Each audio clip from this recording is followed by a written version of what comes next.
एक बहुत ही अच्छा एक मिलाप है इनकी बल्लेबाजी में, ऑफ साइड पे भी मजबूती से खेलने का और ऑन साइड पे भी जब फ्रीडम मिलता है तो फिर सूर्या भी फ्री हो जाते हैं। यहाँ पर एक अपॉर्चुनिटी भी है भारतीय टीम के पास इनका विकेट लेने की। इनका प्रमुख बल्लेबाज है, उनके खिलाफ आप जसप्रीत बुमराह का मैचअप इस्तेमाल करें। अब जो टीम आकर यहाँ पर तैनात हुई है, बैठ गई है एक जगह के ऊपर, तो इसे बिल्कुल छेड़ना नहीं चाहिए।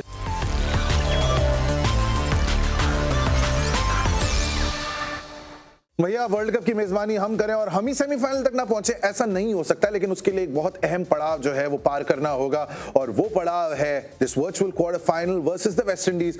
ईडन गार्डन्स कोलकाता का मैदान, ऐतिहासिक आइकॉनिक मैदान, और टीम के लिए ये एक इंपॉर्टेंट गेम है। उसका गेम प्लान हम सेट कर रहे हैं। मैं हूं सुरेंद्र सुंदरम, मेरे साथ मेरे बहुत ही अजीज इंडिया के फॉर्मर बैटिंग कोच संजय बांगर हमारे साथ हैं। Sir let's get straight into it, ज्यादा प्रीएम्बल वगैरह नहीं देंगे लोगों को, बात करते हैं बैटिंग के साथ हमारे सबसे बड़े मैच विनर की, जिनका नाम है अभिषेक शर्मा। अब तक हमने जो देखा है ऑफ स्पिन के खिलाफ फंस रहे थे, लेकिन क्या आपने उनके गेम में बदलाव देखा in the game against Zimbabwe?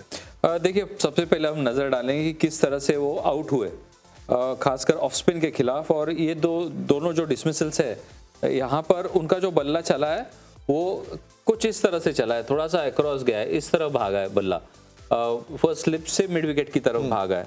But जब उन्होंने पिछला मैच खेला और रन्स आ नहीं रहे थे, तो फिर उन्होंने क्या किया, थोड़ा सा रिस्पेक्ट दिया और सीधे बल्ले से बल्लेबाजी करने लगे। यहाँ पर भी हम देखेंगे तो ये जो बल्ला इस तरह से चल रहा है, काफी ज्यादा चांसेस है। उससे क्या हो जाता है कि जो full face of the bat, जो बैट का फुल फेस रहता है, उसका पूरा इस्तेमाल हो जाता है, जिसके कारण चांसेस काफी बढ़ जाते हैं। तो ये मुझे लगता है बहुत ही अच्छा एक इन्होंने बदलाव किया है अपने बल्लेबाजी में।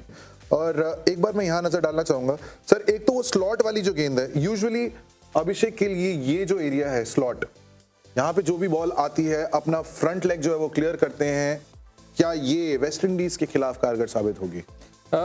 यहाँ पर मुझे लगता है क्योंकि ये जो खिलाड़ी है ना, ये बल्ले का जो हैंडल है उसके ऊपर काफी बैट को ना ऊपर से पकड़ते हैं, जिसके कारण जो आपने लेंथ कहा, या तो फुलर लेंथ या फिर बैक ऑफ लेंथ, उसके ऊपर लंबे शॉट लगाने के लिए एक बहुत ही अच्छा उनका तकनीक है। और एक और बात ये भी है कि वेस्ट इंडीज के गेंदबाजों के पास वो रफ्तार नहीं है जहां पर वो थोड़ा सा क्रैम्प कर सकते अभिषेक को, तो इस वजह से उनको बहुत ही सटीक लेंथ पे गेंदबाजी करनी होगी यदि अभिषेक को रोकना है। मगर इस वक्त जिस तरह की गेंदबाजी है वेस्ट इंडीज के पास, अगर आगे डाला तो सामने छक्का हो जाएगा, और अगर थोड़ा सा भी पीछे जाएगा तो मिड विकेट के ऊपर छक्का जाएगा। एक दिलचस्प चीज जो है ऑब्जर्वेशन, वो मैं आपको दिखाना चाहता हूं कि अगर आप ये वैगन व्हील देखें, और ये है जिम्बाब्वे के खिलाफ, इस वैगन व्हील पे अब आप देख रहे हैं कि उनकी बड़ी हिट्स जो है वो, वैसे तो उनका फेवरेट एरिया वही लॉन्ग ऑन और मिड विकेट है, लेकिन अगर मैं इसको कंपेयर करूं 2025 के वैगन व्हील से, तो देखिए 32% सबसे ज्यादा प्रोडक्टिव शॉट्स जो हैं वो 32% ऑफ साइड पाए हैं संजय सर। मुझे लगता है ये इनकी ताकत भी है, क्योंकि बहुत कम ऐसे बल्लेबाज है जो ऑफ साइड पे, और मैं सिर्फ वो 32% नहीं सब पकड़ूंगा, मैं उसमें ये 19% भी ऐड कर लूंगा इसमें, क्योंकि जब गेंद आपको मारना होता है या सिक्स मारनी होती है, तो बल्लेबाज का जो एक फर्स्ट इंस्टिंक्ट रहता है ना, वो लगता है कि ऑन साइड की तरफ घसीटू। तो ये 51% जो रन्स है उनके मिड ऑफ और कवर के ऊपर आए, तो ये एक बहुत बड़ा मजबूत पक्ष है अभिषेक की बल्लेबाजी का। और क्योंकि जब जिम्बाब्वे के गेंदबाजों ने थोड़ा सा सीधा डाला और थोड़ा सा पीछे डाला, तो फिर उन्होंने ऑन साइड के ऊपर भी काफी अच्छे शॉट खेले। तो एक बहुत ही अच्छा एक मिलाप है इनकी बल्लेबाजी में, ऑफ साइड पे भी मजबूती से खेलने का और ऑन साइड पे भी उतने ही ताकतवर शॉट खेलने का। अब देखिए, इस मैच के लिए जिम्बाब्वे के खिलाफ टीम जो है वो संजू सैमसन को वापस लेके आई। अब संजू सैमसन ने छोटी पारी खेली, 24 रन की पारी खेली थी, लेकिन वो 24 रन की पारी जो है वो 15 गेंदों में ही आई। एंड क्या उसके वजह से प्रेशर जो है वो कम हुआ अभिषेक पे, क्योंकि एंड में फंसे तो स्लोअर गेंद पे फंसे। जी फंसे, मगर वो क्या कर रहे थे, वो क्रीज में मूव कर रहे थे, और मूव करने का सबसे अच्छा जो कारण था कि वो थोड़ा सा क्रीज का भी इस्तेमाल कर रहे थे, थोड़ा सा लेग स्टंप को छोड़ के जा रहे थे, और फिर इनफील्ड के ऊपर से भी खेलने की कोशिश कर रहे थे। ज़्यादा रन नहीं बनाए, मगर अभिषेक को जो सेटल होने का टाइम और भारतीय ओपनिंग पारी जो है वो इतने ज़्यादा रन्स बना नहीं रही थी पार्टनरशिप जो है। तो पिछले मैच में हमें 40 के ऊपर रन्स भी मिले, अभिषेक को थोड़ा सा समय भी मिला और संजू सैमसन के बल्लेबाजी की वजह से वो रन्स भी शुरुआती में ही मिल गए। सर साउथ अफ्रीका वाला जो गेम था अहमदाबाद में, वहां पे सारे जो हमारे बल्लेबाज हैं उनको स्लोअर गेंद जो है वो खेलनी पड़ गई थी। एंड एक बार मैं फिर से दिखाना चाहता हूं, और ये डिसमिसल्स हैं, आप देखिए स्लोअर बॉल पे कितनी बार फांसा है गेंदबाजों ने इंडियन बैटर्स को। अब देखिए ये जाहिर सी बात है क्योंकि T20 क्रिकेट में सबसे ज़्यादा एक इंटेंट रहता है और जिस शैली से भारतीय बल्लेबाज बल्लेबाजी कर रहे हैं तो वो मैक्सिमम लगाने की कोशिश। पिछले मैच में भी 17 सिक्सेस लगाया, कि आप बिलीव करेंगे एक ही इनिंग में इतने। तो जब ऐसी बल्लेबाजी होती है तो सामने वाली गेंदबाजों के पास एक ही विकल्प रहता है कि आप थोड़ा सा चेंज ऑफ पेस करें, मिक्स करें।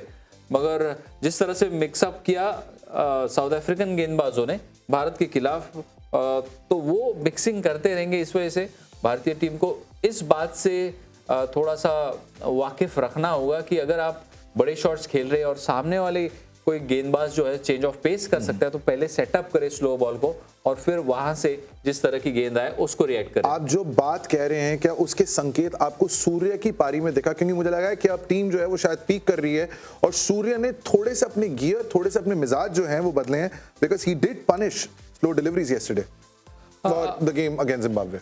देखिए जिम्बाब्वे के खिलाफ तो मैच उनके लिए सेट था क्योंकि अच्छी बल्लेबाजी हुई थी और तेजी से रन बने थे। उसके पहले वाले मैचेस में वो मैच बना नहीं था, उनको मैच बनाना पड़ा था। तो फिर जो फ्रीडम है, जब फ्रीडम मिलता है तो फिर सूर्या भी फ्री हो जाते हैं। विकेट के चारों तरफ वो अपना छतरी जो है खोल देते हैं और जहां पर मन चाहे वहां पर वो शॉट खेलते हैं। तो इस तरह की काबिलियत उनके पास है। अब तक उनको वो प्लेटफॉर्म मिला नहीं था मगर जिम्बाब्वे के मैच में वो प्लेटफॉर्म मिला। ये जो स्लोअर गेंदबाजी के सामने टीम फंस रही थी, जो एक बहुत लंबी डिस्कशन बन गई थी, क्या आपको लग रहा है कि अब टीम इंडिया ने इसका सोल्यूशन जो है वो ढूंढ लिया है? मैं नहीं मानता क्योंकि जिम्बाब्वे की जो गेंदबाज है उनकी जो तेज गति वाली गेंदें हैं और उनकी जो धीमी गति वाली गेंदें है वो उनमें काफ़ी अंतर है। तो इस वजह से यहाँ पर मुझे लगता है कि भले ही वो स्लोअर कुछ बॉलें यहाँ डाले या फिर कुछ बॉलें यहाँ डाले, सामने वाली स्लोअर बॉल हमेशा दिक्कत करती है। मगर क्योंकि वो अंतर जब 25 किलोमीटर या 30 किलोमीटर प्रति घंटे का होता है तो फिर बल्लेबाज जो है वो चकमा खा जाता है। उस तरह का हमें डिफरेंस देखने को नहीं मिला जिम्बाब्वे की गेंदबाजों से, मगर वो डिफरेंस देखने को मिला था साउथ अफ्रीकन गेंदबाजों से। देखिए सच बताऊं तो मुझे बैटिंग के साथ उतना डर नहीं है क्योंकि हमारी बैटिंग तो कमाल की है ही। मुझे अगर प्रॉब्लम है तो वेस्ट इंडीज की बैटिंग से प्रॉब्लम है।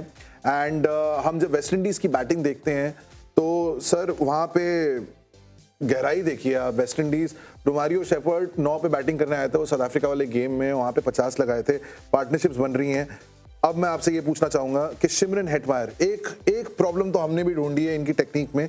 16 बार लेग स्पिनर को आउट हुए हैं और उन 16 डिसमिसल से 12 बार गूगली वाली गेंद पे फंसे हैं शिमरन हेटमायर। और यहाँ पर बहुत बड़ी विंडो ऑफ अपॉर्चुनिटी है क्योंकि जब भी हेटमायर और उनको नया रोल मिला है, 6 मारना मिड विकेट के ऊपर से और लॉन्ग ऑन के ऊपर से इनकी बहुत बड़ी ताकत है। ज़्यादा स्वीप शॉट खेलते नहीं है क्योंकि वो बिलीव करते हैं कि मुझे अगर बॉल को मारना है तो मैं सामने ही मारूंगा और विद द टर्न मारूंगा। तो यहाँ पर एक अपॉर्चुनिटी भी है भारतीय टीम के पास इनका विकेट लेने की, क्योंकि गूगली जिसका आपने इस्तेमाल किया वो बहुत अच्छे तरीके से डालते हैं हमारे वरुण चक्रवर्ती। करेक्ट, वरुण चक्रवर्ती, गूगली उनका एक बहुत बड़ा अस्त्र है। तो क्या आपको लगता है कि शिमरन हेटमायर जैसी क्रीज पे आएंगे, वरुण के ओवर जो हैं वो रोक के रखेंगे सूर्य जस्ट फॉर दिस मैचअप? मुझे नहीं लगता कि सिर्फ इन्हीं के लिए वो रोक के रखेंगे क्योंकि जसप्रीत बुमराह है। तो जसप्रीत बुमराह शुरुआती स्पेल में आके इनको यॉर्कर कर सकते हैं या फिर शॉर्ट बॉल से भी चकमा खा सकते हैं। पिछले मैच में शॉर्ट बॉल पे आउट हुए हैं, शॉट्स लगाते हैं बट आउट भी होते। तो मैं सबसे पहले चाहूंगा कि हेटमायर के खिलाफ सबसे जो इनका प्रमुख बल्लेबाज है उनके खिलाफ आप जसप्रीत बुमराह का मैचअप इस्तेमाल करें। आप जसप्रीत बुमराह की बात कर रहे हैं तो वेस्ट इंडीज का जो अब गेम प्ले है, उनकी जो बैटिंग ब्लूप्रिंट है वो बहुत ही सिंपल है। उनको भागना पसंद नहीं है, सिंगल डबल्स में उनका विश्वास बिल्कुल नहीं है। सर उस मैच में भी जिम्बाब्वे के खिलाफ जो 250 मारे थे, लगभग कितने 15-20 तो हमने सिर्फ बाउंड्री हिट्स देखी थी। जब एक ऐसी टीम आपके सामने है, वो भी ईडन गार्डन्स का मैदान जहां पे मिस हिट्स भी छक्के के लिए जाती हैं, तो फिर प्लान क्या होगा? प्लान यही होगा कि मिक्सअप करना पड़ेगा लेंथ, क्योंकि जब आप कलकत्ता या फिर मुंबई या फिर बेंगलुरु में खेलते हैं, उन मैदानों पे खेलते हैं, तो क्योंकि छोटे ग्राउंड होते हैं और विकेट सपाट रहता है, तो फिर बैट्समैन का एक इंटेंट रहता है कि वो सामने की तरफ आए और बड़े शॉट खेलने की कोशिश करे। यदि एक आप शॉर्ट बॉल का अच्छा इस्तेमाल कर सकते हैं, और मुझे अच्छा लगा क्योंकि हार्दिक पांड्या ने वो शॉर्ट बॉल का अच्छा इस्तेमाल किया। पिछला मैच जो हुआ जिम्बाब्वे के खिलाफ, वहां पर अर्शदीप ने भी कुछ 3-4 बाउंसर्स डाले, तो वो बाउंसर एक बहुत अच्छा वेपन हो सकता है। ओके, सो ये मैच हम जानते हैं इट्स अ वर्चुअल नॉकआउट। हम प्लेइंग 11 जानते हैं जिम्बाब्वे के खिलाफ गौतम गंभीर ने क्या खिलाई थी, लेकिन अब मैं आपसे पूछना चाहूंगा कि क्या आप इसमें कुछ बदलाव कर रहे हैं। अच्छी बात यह भी दिखी दैट हमारे जो बल्लेबाज हैं they were not playing for milestones. Abhishek का 50 आया, हार्दिक के 50 आए, लेकिन फोकस जो है वो स्ट्राइक रेट पे था, फोकस था बड़ी हिट्स पे। तिलक की अच्छी परफॉर्मेंस आई, अब तो वो शायद एक फिनिशर की रोल में आ रहे हैं। इसमें क्या आप कुछ बदलाव करेंगे? देखिए, अब जो टीम आकर यहाँ पर तैनात हुई है, बैठ गई है एक जगह के ऊपर, तो इसे बिल्कुल छेड़ना नहीं चाहिए। क्या मैं किसी तरह से कुलदीप को कहीं यहाँ पर जगह दूं, मगर जगह बनती ही नहीं है, तो फिर जो टीम है जो पिछले मैच में खिलाई है उसी के साथ आप बने रहे। सर, ये जो दो नाम हैं, देखिए इन पे सवाल उठे जरूर हैं, शिवम दुबे और अक्षर पटेल। तो क्या यही दो नाम हैं जिन पे शायद सवाल उठ सकता है कि कुलदीप को अगर लेके आना है तो या तो शिवम या तो अक्षर?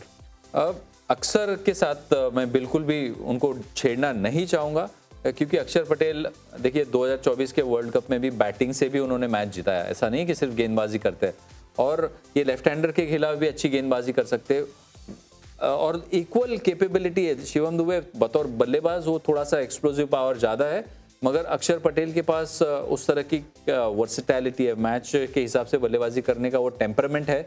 और शिवम दुबे की गेंदबाजी कुछ खास रही नहीं है, काफ़ी महंगे साबित हुए। ये कॉल लेना होगा, आपको बैटिंग डेप्थ चाहिए तो फिर दुबे के साथ खेलना पड़ेगा, और अगर यदि आपको बैटिंग डेप्थ नहीं चाहिए तो फिर कहाँ पर जाएंगे अपन? सर, अब क्या कर सकते हैं? मैं तो बोल रहा हूँ कि जो है वो वैसा ही रहने दो। और यहाँ पे क्योंकि संजय बांगर जो हैं वो बैटिंग कोच रह चुके हैं, ये बहुत ही बेतुका सा सवाल होगा ये पूछना कि क्या टीम जीत रही है कि नहीं। हम जानते हैं कि टीम जीत रही है, क्योंकि उसी विश्वास के साथ टीम भी उतरेगी मैदान पे। शाम 6 बजे onwards live coverage star sports और जियो हॉटस्टार पे। It's India versus West Indies for the win.